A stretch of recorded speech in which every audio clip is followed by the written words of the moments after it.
एकवटला की काय होतं हेही देखील कळलं. त्याच्यामुळे परत असलेल्या भानगडीमध्ये सरकार जाणार नाही अशी मी आशा अपेक्षा बाळगतो.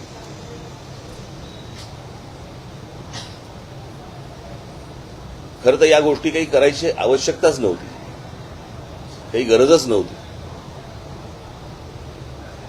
त्या दिवशी माझ्याकडे दादा भुसे ज्यावेळेला मंत्री आले त्यावेळेला त्यांनी मला सांगितलं की आमचं ऐकून तर घ्या.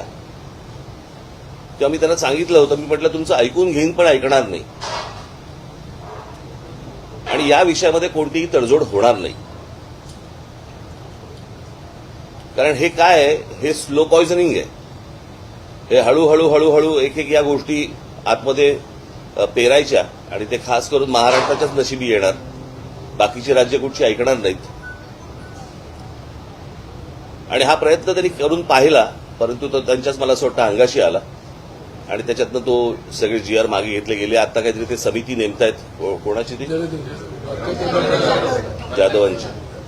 त्यांनी समिती नेमावी, त्याचा निर्णय आणावा न आणावा याच्याशी आम्हाला काही कर्तव्य नाहीये, परंतु परत ही गोष्ट होणार नाही एवढी सरकारने नक्की लक्षात ठेवावं.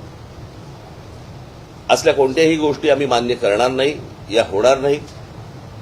आम्ही ज्यावेळेला शिक्षण घेतलं किंवा आतापर्यंत जे शिक्षण होतं त्याच्यामध्ये साधारणपणे 5वी नंतर 6वी पासून हिंदी आणि संस्कृत वगैरे असले प्रकार विषय वगैरे होते.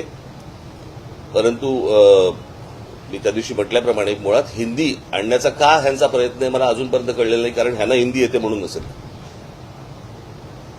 परंतु हिंदी ही काही राष्ट्रभाषा नाही जी तुम्ही इतर राज्यांवरती लादावी अशी. आणि ही हिंदी एका प्रांताची भाषा आहे. त्या प्रांताच्या भाषेचा मग आमची खरं तर बघायला गेलं तर ह्याच्यावरती अनेक लोकांनी बोलले होते की उत्तर भारतातले अनेक लोक हे महाराष्ट्रामध्ये नोकरीसाठी येतात. खरं तर त्या भागामध्ये मराठी शिकवली पाहिजे. ते न करता म्हणजे 100-150 वर्षापूर्वीची एक भाषा 3000 वर्षापूर्वीच्या भाषेच्या वरती वरचढ होण्यासाठी प्रयत्न करायला लावतात हे लोक. तेव्हा हे मान्य होऊच शकत नाही, हे होणार नाही. काल मला त्या ह्यांचा हा जो निर्णय आला त्याच्यानंतर संजय राऊतांचा मला फोन आला होता आणि त्यांनी सांगितलं की आपल्याला काय करायचं पुढे. म्हटलं आपल्याला मोर्चा तर रद्द करायला लागेल आता.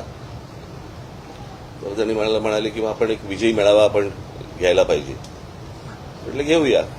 म्हणाले मग 5 तारखेला आपण जाहीर केले तर 5 तारखेला घेऊया का.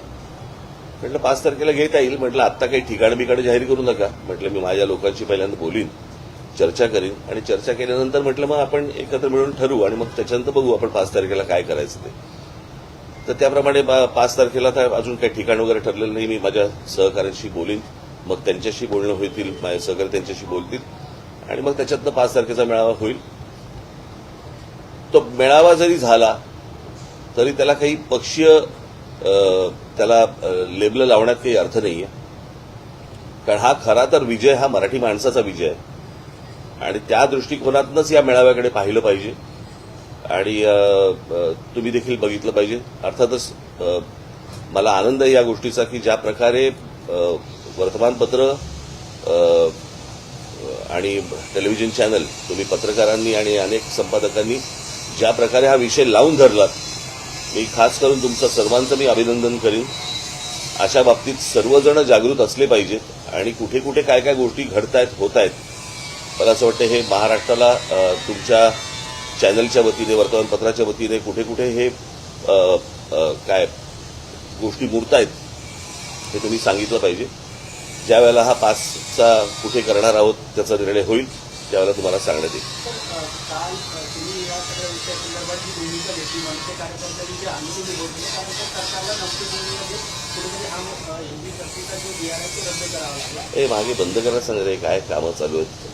या सगळ्या संदर्भात काल मुख्यमंत्री असतील, उपमुख्यमंत्री जेव्हा त्यांनी पत्रकार परिषद घेतली, नोकरी रद्द केली, मात्र त्यांनी तुम्हाला एक प्रतिप्रश्न विचारणार की राज ठाकरेंनी उद्धव ठाकरेंचा पहिला